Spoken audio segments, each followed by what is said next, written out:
Zambia is a country located in the southern half of Africa. It is a landlocked country bordered by the Congo, Angola, Mozambique, and Zimbabwe. The climate is tropical for the majority of the country. Zambia's total area is 752,618 square kilometers, about the size of the state of Texas. Approximately only 1% of Zambia is covered by water. Most of Zambia is high plateau. Mosi Oitonia translates to the smoke that thunders, also known as Victoria Falls, one of the 7 wonders of the world, is located in Livingstone, Zambia. Zambia's government is a republic. The capital city is Lusaka, located near the center of the country. Zambia is divided into 9 main provinces: Central, Copperbelt, Eastern, Luapula, Lusaka, Northern, Northwestern, Southern, and Western.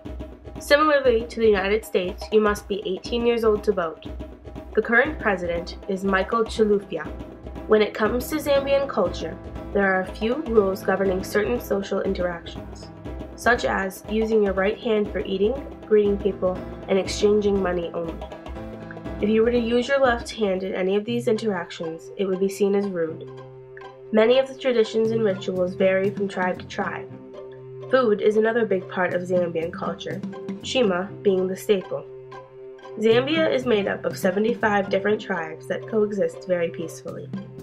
Though Zambians have strong pride in their native tribe, there is also a very strong sense of national unity.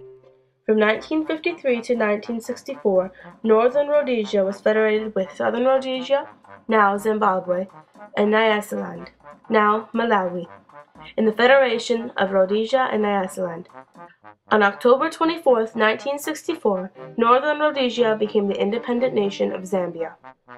Kenneth Kaunda, the first president, kept Zambia within the Commonwealth of Nations. The country's economy was threatened when Rhodesia declared its independence from British rule in 1965 and defied UN sanction, an action that denied Zambia its trade route through Rhodesia. The US, Britain, and Canada organized an airlift in 1966 to ship gasoline into Zambia. It was in 1975 that the copper market collapsed, and thus beginning the plummet of the Zambian economy.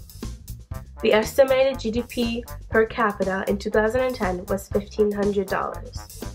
The real GDP per capita has been steadily increasing by about 6% each year since 2005. The infant mortality rate as of 2008 stands at 64.61 deaths per 1,000 live births, and the life expectancy for 2012 is estimated to be 69.26 for males and 59.82 for females. The literacy rate stands at 80.6%, males ranking higher than females at 86.8%, and females at 74.8%, with a .430 score on the Human Development Index. Zambia does have, however, an abundance of natural resources, a peaceful and stable government and political system, a thriving private sector, progressive banking, legal and insurance services of international standards, and very friendly people. However, droughts are common, causing agriculture to be weak, and they aren't able to utilize the majority of their natural resources. Many parts of the country are still dependent on foreign aid as well. Though the Zambian economy is slowly improving, the vast majority of the population is still very impoverished. They live in houses made in a rectangle out of mud bricks or in a circle using a similar method to that of basket weaving.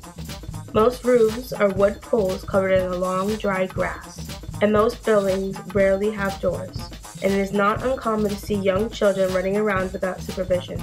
Larger cities, though, tend to be much more westernized, but no matter where you are, don't expect high standards of sanitation.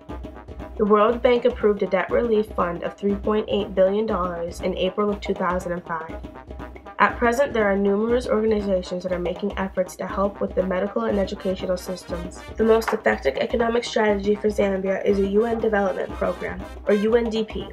A UNDP is the United Nations Global Development Network, an organization advocating for change and connecting countries to knowledge, experience, and resources to help people build a better life.